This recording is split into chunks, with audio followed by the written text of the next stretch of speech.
Hello, and as you can see, I have my project open. It's called Project 1. My dimensions are 8 tall by 10 wide, so I took a actual 8 by 10, put it landscape.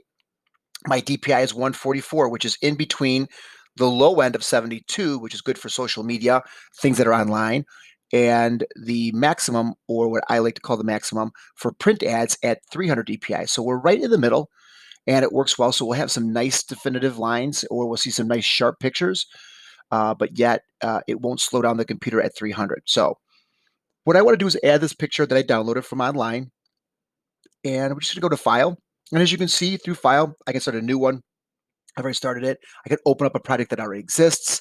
I could do a whole bunch of other things. We'll get down to the exporting and save it as a PDF later on when we get something going. So we're going to just go open and place, because what we're doing is we're actually going to open and place a photograph. And this is National Mutt Day here, which is awesome. I got this picture, like my dogs, and notice it just pops in top left-hand corner. You'll see that it actually has these small little squares. There are actually 8 of them. And what you can see is I can already take them, pull them, and distort the picture. I don't ever want to distort a picture unless it's intentional. Control Z does work. I went back. That's what I did. I always want to keep the picture in the right ratios. Okay. So what we're going to do is, as you can see on the right hand side, it says National Mud Day Awesome is the name of the photograph. So it just imports what the name was. If I want to change it, I just double click on it and I'm going to put down dog. Hit enter and it's actually changed. So layers are looking good. Right hand side, you can see the background layers there. It's locked. You'll see also in the layers, we'll get a little bit more into that. We have the eyes as it is in other programs. We can put on and off. So if I wanted to hide and back, we could do that. But I digress. With the picture itself, I can come up to edit, and this is where we're going to do a lot of things. You can see that there's an undo and a redo.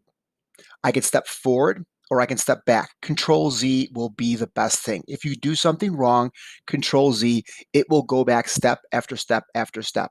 I use it a lot. I think it's one of the best things you can do. It uses Control Z is on a lot of programs, everything from typing online in Google, Google Docs, or even in Word, in Graphic Design, Illustrator, Photoshop, you name it, Control Z is where it's at.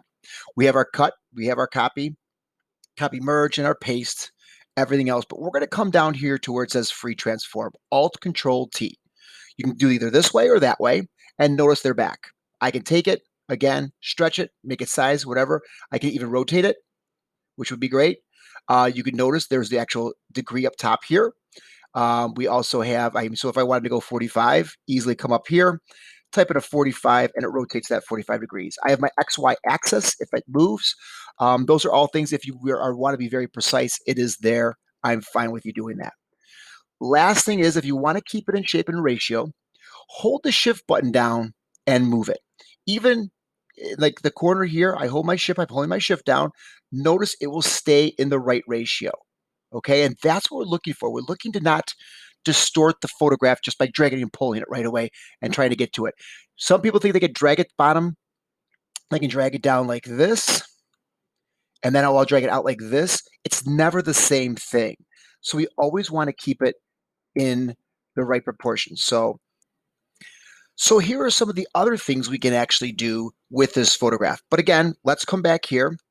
Let's make it, and we're just going to actually move it. So we're just going to go to our move tool, take it, click it, and move it. We'll put it right in the middle.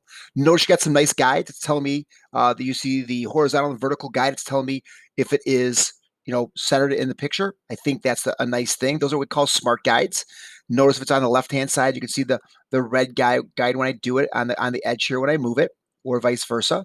But let's just put it right in the middle. So what we want to do is, what can we do with this? We've done the move tool. It's very simple. One of the things you're going to realize is make sure you're on the right layer when you want to move something. Okay. So say if I was on the background here and I want to move it, notice I can't move it. It's not moving. It actually selects auto select as I have checked up here.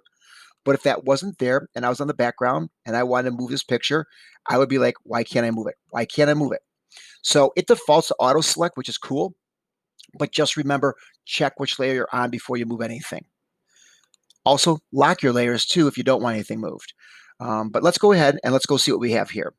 So we come here to edit, and we're going to come down here, and we did the free transform, which is Alt Control T. You saw those little squares on the sides and on the corners. It pretty much just rotates and enlarges things. Then we have our transform. We have a whole plethora of things here. We have our scale, which we talked about, scaling things up in the right proportion. We can rotate it as we did up top with the perfect angle. I can distort it in perspective. So let's go to distort. I'm able to grab a corner. And to distort is, notice it actually uses as an angle. So if I want to do something that's a little out of perspective, say I want to make this layer float like it's kind of going back into the background, I can do something similar to this, but I have free reign on everything. And now notice how I've developed this so it looks like this photograph is laying on a surface on a, say, a tabletop or something like that. That's one of the things we can do. Come back down here. Let's see what else in transform. We also have that was our distort. We have our perspective. So if we grab one corner, notice it goes and gathers. So it looks like it's actually going down, and it's going down, and that to the left hand side is our vanishing point. It's going to a specific vanishing point. I can also do it and actually make it larger too. So I have even more. So that's the next thing. So the first one is perspective, where it has a vanishing point. The one before that was distort, where I can actually distort each corner and really manipulate it to whatever I want it to do. I'm going to just keep going down through all these things. Then we have our warp. And our warp gives us other pieces in the middle. And notice that instead of having one in the middle here on all the straight edges, notice there's two. And what happens is I can grab one of those and I can pull it down. And I can actually pull out each one, maybe take this one into here, and I can really, really start distorting this in a heavy, heavy way. Now it doesn't look like it's being distorted right now because I'm just kind of pulling something in the middle. But notice I can take it, and you can see the actual photograph changing when I pull it. And I'm kind of making the dog a little shorter on the left and a little taller on the right. So that's what it is. You have certain points, and there'll be a crest, or like, I guess you would call them like a pattern of squares. If I want to cross this way, and you're moving those, and it's really kind of cool. Now you're going to see that there is handles out here on there. So notice I could take that handle and really, really move it if I wanted to. So there's a lot going on here. If you've been following my webpage in graphic design, these things are called handles. And what they do is they manipulate the actual curve right here. So if I extend this out a little bit more, notice you can actually see the path changing and the point still stays the same. So you're actually manipulating that line right here. There are none of those on the inside ones. You are just moving and pushing. And notice you're pushing a certain section of the photograph, while the photograph over here pretty much stays the same. So it's a good thing to do if you really want something to fit inside something. Um, I've used this before. I don't use it as much because if I'm manipulating photos, I don't want to distort them. I either want to melt them together, or make them blend into each other. So sometimes I use it, but not too often. That doesn't mean you can't use it by any means. So that Control Z. Let's go back to what we had beginning. And then let's go down to a very few other ones. With transform, rotate 90, you know, left, clockwise, counterclockwise. We have rotate 180 degrees. And then we also flip horizontally or vertically. I use these a lot. So if I want to flip this horizontally, notice you're looking at the sun. That's the horizon. If I flip it, you'll notice that these dogs in the background that were over here are now over here. And it's very easy to do. I use those a ton. And I work it out very, very well. So I'm going to stop here. I've done a lot of babbling going on right now, but under edit, you can see a whole lot of things. I've gone under the free transform, which is Alt Control T. I use that a lot. The transform with the specifics and everything through here.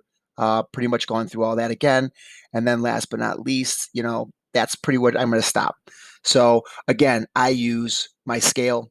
I use my flip horizontal and vertical a lot, and I'll take it from there.